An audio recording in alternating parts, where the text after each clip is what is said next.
Have you noticed changes in your bathroom habits since starting Zepbound?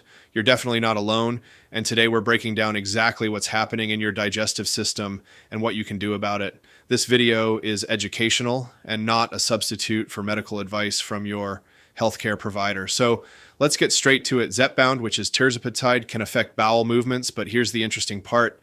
It doesn't affect everyone the same way. Some people experience more frequent bowel movements or diarrhea, while others actually deal with constipation. It really depends on how your individual body responds to the medication. Zepbound is FDA approved for chronic weight management in adults with obesity or who are overweight with at least one weight-related health condition. It works by mimicking natural hormones in your body that regulate blood sugar and appetite, but these same hormones also affect your digestive system, which is why we're having this conversation. The medication influences what's called gastrointestinal motility. That's basically how fast food moves through your digestive tract.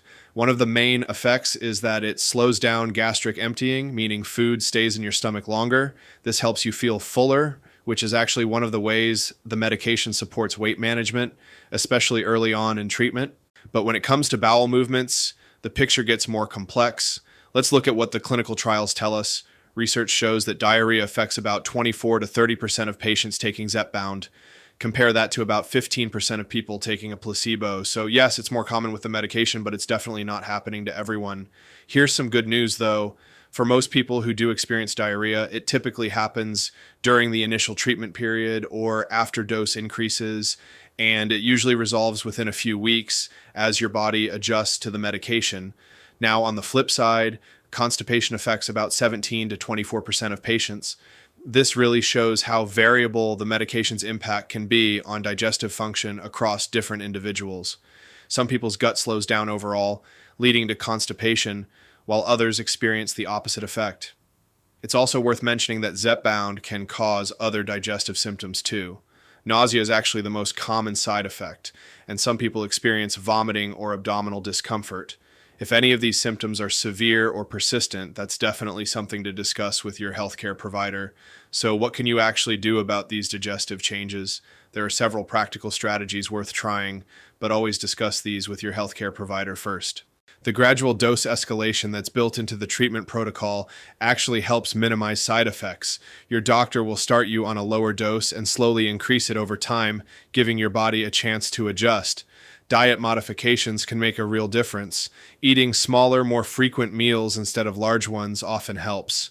Staying well hydrated is important, especially if you're experiencing diarrhea. And many patients find that avoiding high-fat foods helps reduce gastrointestinal symptoms. These are all things you can talk through with your doctor or a registered dietitian who understands your specific situation.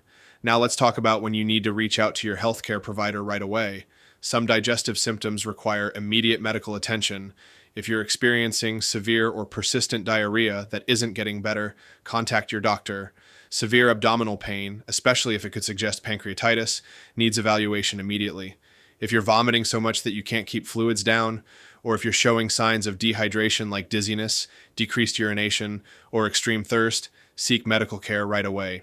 It's also important to know that Zepbound isn't recommended for patients with severe gastrointestinal disease, including severe gastroparesis.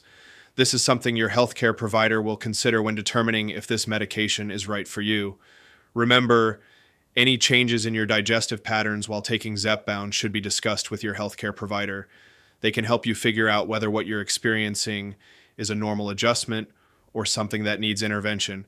And this is crucial. Never adjust your prescribed dose on your own to try to manage side effects. Always work with your healthcare team. So here's the bottom line. Zepbound can affect bowel movements differently in different people. Some experience increased frequency or diarrhea, while others deal with constipation. Most gastrointestinal side effects are temporary and improve as your body adjusts. Gradual dose increases, dietary modifications, and staying hydrated can all help manage these symptoms. If you're experiencing digestive changes on Zepbound, you're not alone, and there are strategies that can help. But always consult your healthcare professional for personalized medical advice about your specific situation. They know your medical history and can provide guidance tailored to your needs. Have you experienced digestive changes on Zepbound? Drop a comment below and let us know what's worked for you. And if you found this helpful, hit that like button and subscribe for more evidence-based health information.